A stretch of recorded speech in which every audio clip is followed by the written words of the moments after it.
Assalamualaikum warahmatullahi wabarakatuh. Perkenalkan, nama saya Fuji Santika dengan NIM 1814070017 dari PGMIA BP 18. Pada video kali ini kita akan membahas topik 4 yang mengkaji tentang bab 3 metodologi penelitian, di mana pada topik ini yang akan kita bahas yang pertama yaitu rancangan atau desain penelitian dengan contoh. Yang pertama yaitu penelitian eksperimen. Nah, pada penelitian eksperimen ini ada beberapa rancangan. Yang pertama yaitu rancangan pra-eksperimen, di mana rancangan ini digunakan untuk mengungkapkan hubungan sebab akibat hanya dengan cara melibatkan satu kelompok subjek sehingga tidak ada kontrol yang ketat terhadap variabel. Terdapat 3 jenis rancangan penelitian yang dapat dimasukkan dalam kelompok rancangan penelitian ini. Yang pertama yaitu studi kasus bentuk tunggal, yang kedua pre-test dan post-test, yang ketiga perbandingan kelompok statis. Yang kedua yaitu rancangan eksperimen murni, di mana rancangan ini digunakan untuk mengungkapkan hubungan sebab akibat dengan cara melibatkan kelompok kontrol di samping kelompok eksperimen, di mana rancangan ini terbagi dalam satu rancangan secara acak dengan tes akhir dan kelompok kontrol. Yang kedua, rancangan secara acak dengan tes awal dan tes akhir dengan kelompok kontrol. Yang ketiga yaitu 4 kelompok Solomon. Yang keempat, rancangan penelitian 2 kelompok matching randomisasi. Yang kelima yaitu rancangan penelitian 2 kelompok matching randomisasi. Yang C yaitu rancangan eksperimen semu, di mana rancangan ini adalah dilaksanakan dengan menggunakan seluruh subjek dalam kelompok belajar. Dan rancangan ini terbagi dalam satu post-test only.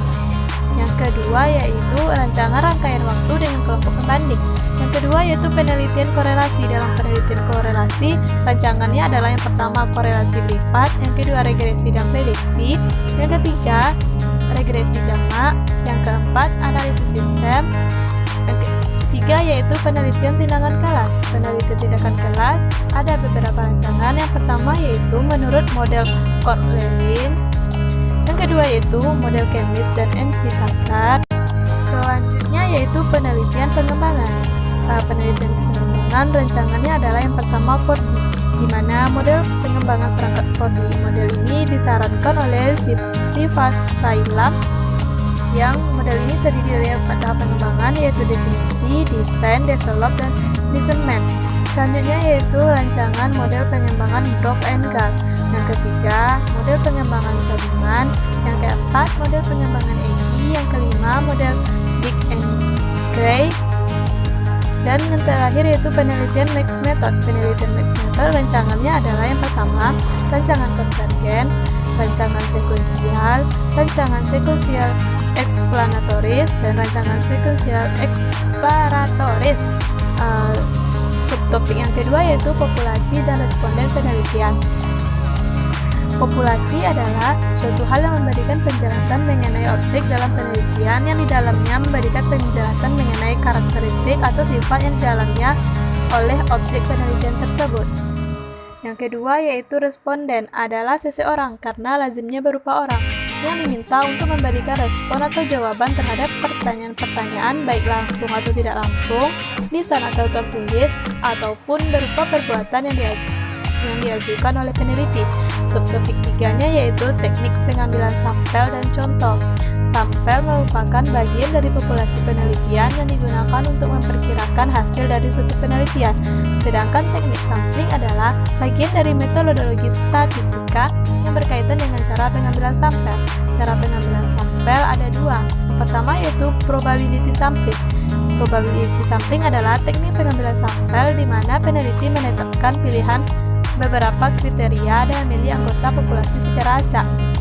Adapun pembagiannya, yang pertama yaitu simple random sampling, yang kedua yaitu systematic random sampling, yang ketiga yaitu starfield random sampling, yang keempat cluster random sampling. Teknik sampling yang kedua yaitu non-probability sampling, di mana teknik ini tidak memberikan kesempatan yang sama pada masing-masing individu dalam populasi. Adapun pembagiannya yaitu yang pertama kuota sampling, yang kedua yaitu proof of sampling, yang ketiga yaitu snowball sampling, yang keempat yaitu accidental sampling, dan yang terakhir yaitu teknik sampel jenuh. Selanjutnya subtopik 4, variabel dan data penelitian dan contoh. Variabel penelitian adalah segala sesuatu yang berbentuk apa saja yang ditetapkan oleh seseorang peneliti dengan tujuan untuk dipelajari sehingga didapatkan informasi mengenai hal tersebut dan ditariklah sebuah kesimpulan. Berdasarkan hubungan antara variabel dibagi, pertama yaitu jenis variabel bebas atau independent variable. Yang kedua, jenis variabel terikat atau dependent variable. Yang ketiga yaitu jenis variabel kontrol atau control variable. Sedangkan data penelitian adalah dapat diartikan sebagai suatu fakta yang bisa digambarkan dengan kode, simbol, angka, dan lain-lain. Data dibagi berdasarkan jenisnya. Yang pertama yaitu data kualitatif dan data kuantitatif. Sedangkan menurut sumber data terbagi ke dalam 1. Data internal, 2. Data eksternal, dan berdasarkan skala pengukurannya dapat dibagi yang pertama data nominal, ordinal, interval, dan rasio. Subtopik 5 yaitu instrumen penelitian dan contoh. Instrumen adalah alat yang dikembangkan oleh peneliti untuk mencapai tujuan yang dinyatakan ketika melakukan penelitian.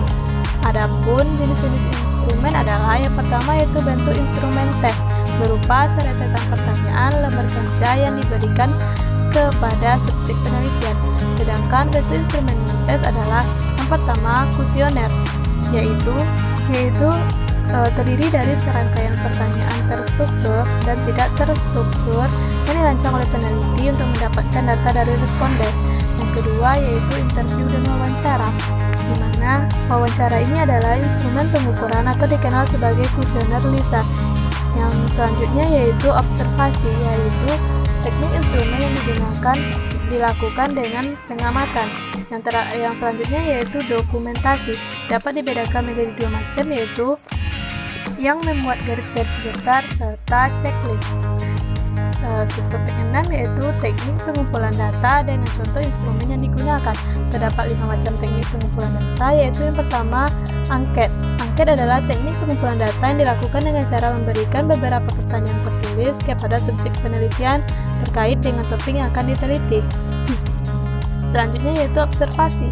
Teknik ini bisa dilakukan dengan cara observasi. Maksudnya di sini yaitu dilakukan dengan cara mengamati secara langsung suatu keadaan ataupun situasi dari sebuah subjek penelitian.